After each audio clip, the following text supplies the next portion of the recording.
যেখানে 400 পারের কথা সেখানে 300 পার করতেও পারল না বিজেপি।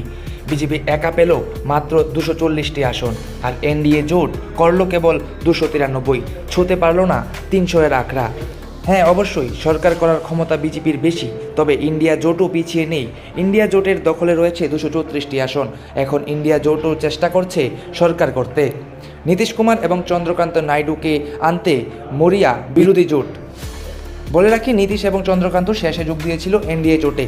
এখন তারা কি বিরোধী শিবিরে সামিল হবে কিনা সেটাই দেখার, নয়তো ফের একবার নির্দ্বিধায় সরকার করতে চলেছে বিজেপি।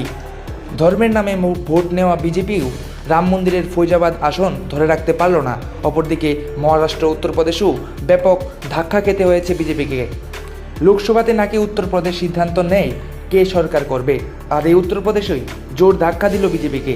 বাংলার হালও ভালো নয়। সব মিলিয়ে বিজেপি 300-এর আঁকড়া পার করল না। ফলে দেশের রাজনীতিতে কি হবে সেটাই এখন দেখার। ব্যুরো রিপোর্ট, প্রতিদিন ত্রিপুরা।